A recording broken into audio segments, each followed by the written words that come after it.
Are the people around you really making you happy?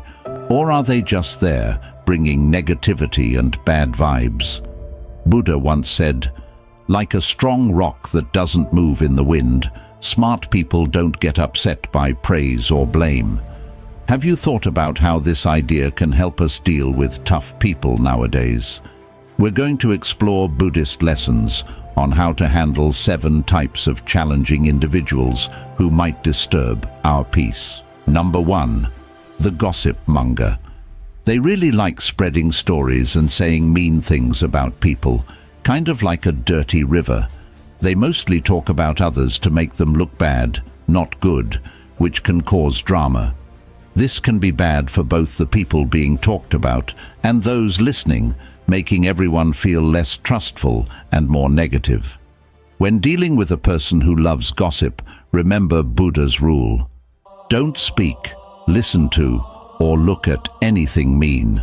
This means we shouldn't join in on negative talk, listen to mean rumors, or watch stuff that makes things more negative. Number 2. The anger mongers. Some people just love to start fights and drama. These are the anger mongers.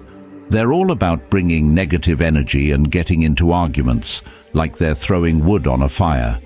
Keeping away from their drama is crucial for keeping yourself feeling good inside. Don't let yourself be dragged into their mess. One good way to deal with this is to practice loving kindness meditation. It's all about thinking kind and positive thoughts about yourself and others, even those who are making life stressful. This way, you can stay calm and not let them get to you. Remember the Buddha's lesson that staying mad is useless and self-damaging, just like poisoning yourself, hoping the other person gets sick. This shows us that holding on to anger really just hurts us, clouding our minds and leading to regrettable decisions. When you're around someone who always seems to be angry, it's smart to not get too emotionally involved. This doesn't mean you stop caring, but you should stay aware of how you're feeling and reacting. By keeping this mindfulness and focusing on kindness, you can deal with angry people without losing your cool or getting stuck in a cycle of negativity.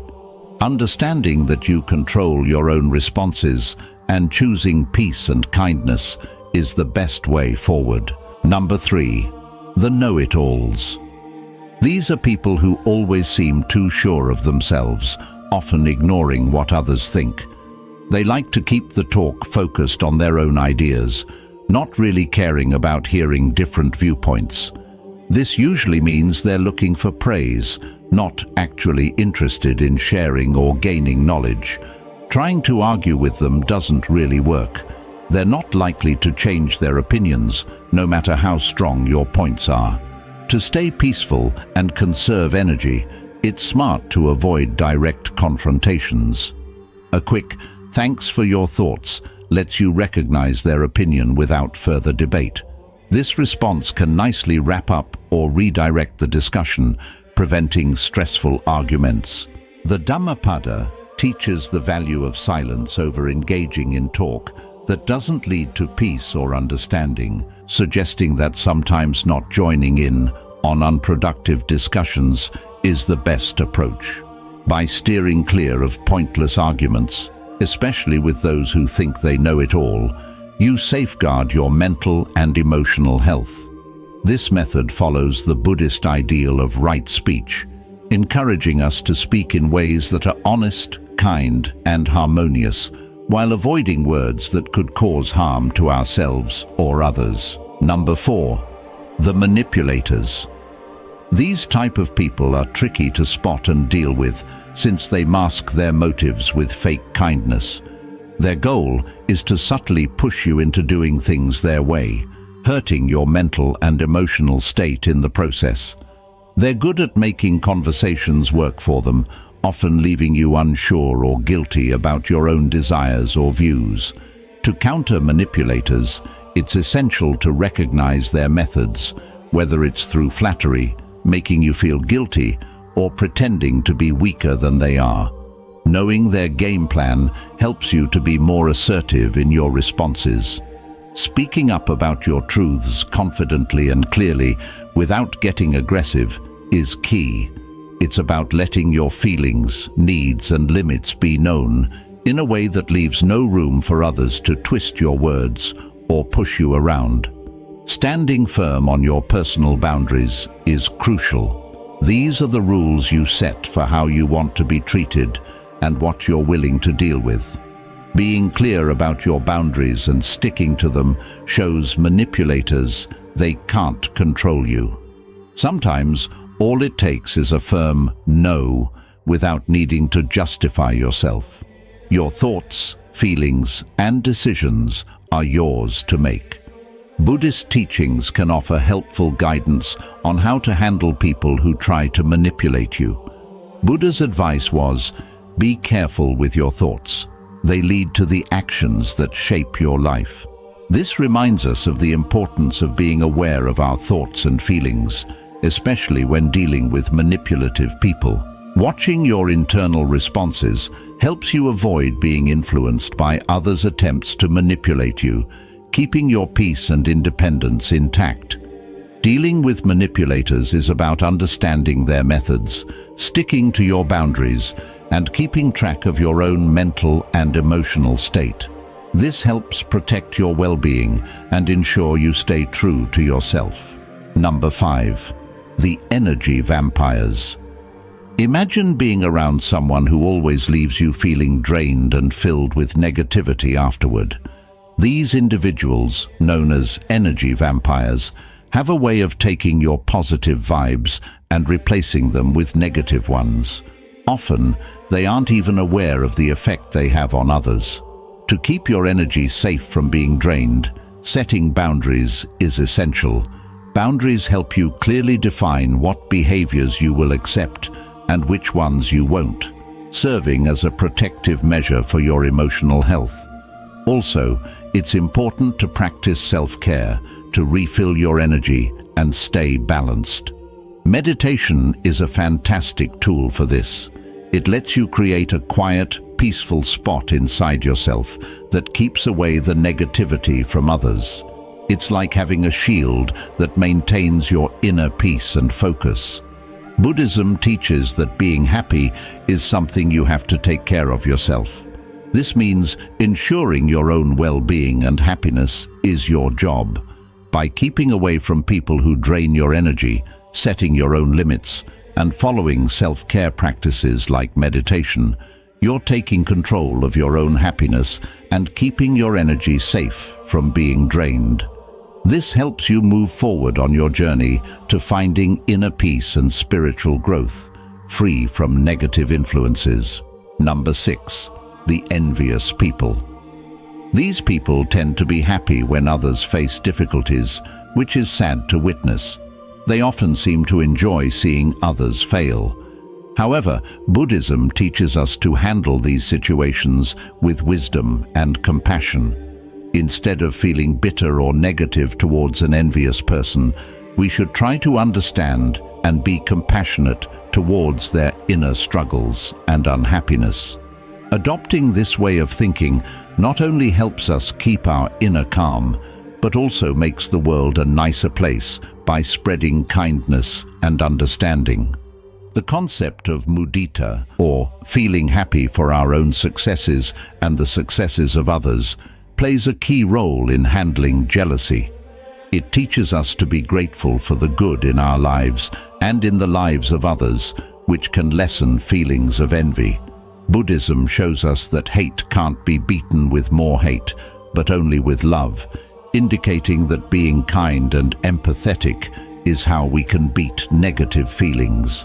When we choose to react with love and empathy, we break the cycle of envy, which leads to peace and happiness for us and those around us. Remember, when someone feels envious, it often reflects their own struggles. Showing compassion and celebrating the joy of all people is in line with Buddhist principles and helps maintain our peace of mind. This approach can even inspire those who feel envious to change their outlook. Number 7. The ungrateful one. Imagine consistently offering your help and kindness to someone who never seems to acknowledge it. They fail to show gratitude, and their negativity influences everyone around them. Facing such ungrateful behavior is tough, but Buddhism sheds light on how to cope.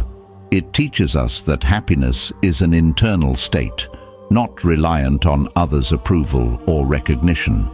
Thus, if someone doesn't value your efforts, Buddhism guides us to seek happiness within ourselves, suggesting we shouldn't let our emotional well-being be swayed by their lack of appreciation.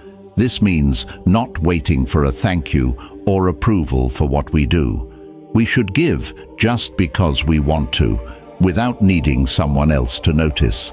The Dhammapada, an important Buddhist book, tells us, give even if you don't have much, because giving a little is better than giving nothing at all.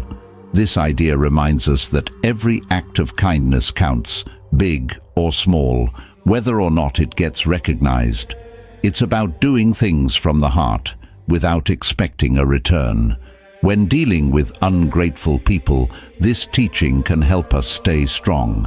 It encourages us to remain true to our values and keep being kind, knowing that our own happiness and peace come from inside, not from what others say or do. When you're up against ingratitude, remember that what you do has value, and your joy isn't based on others' reactions. Number 8. The pessimists. These are the folks who always see the glass as half empty. They seem to find a problem for every solution and can make hopeful situations seem gloomy. When you're around someone who can't seem to find the bright side of anything, it's important to protect your own outlook. Buddhism teaches us the power of positive thinking and the importance of hope. When dealing with pessimists, try to gently encourage a more positive view of things without dismissing their feelings. You can say, "I understand why you feel that way, but what if we looked at it like this instead?" Offer a different perspective that might help them see things in a new light.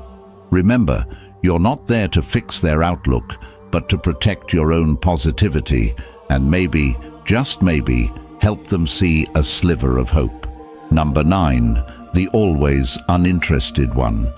People who seem not to care about anything can be challenging to deal with because their lack of passion or interest can feel contagious. They might not be openly negative, but their indifference to everything can dampen your own enthusiasm and drive. Buddhism encourages us to find joy and purpose in our actions, suggesting that a meaningful life is built on care and engagement. When interacting with someone indifferent, focus on what excites and motivates you. Share your passions in a way that's infectious, and maybe your energy and dedication will inspire them. However, it's also crucial to recognize when to conserve your energy. You can't ignite everyone's spark, and that's okay. The key is to remain engaged and passionate about your own path, offering a light to those who choose to see it. Keep looking after your inner self and spreading kindness just because it's the right thing to do. By following these teachings, we can manage difficult situations without losing our inner calm or slowing down our spiritual progress, always remembering that life is about continually getting better. So let's focus on being wise and kind in our interactions and setting healthy boundaries. This will guide us on a better spiritual journey towards personal growth and happiness.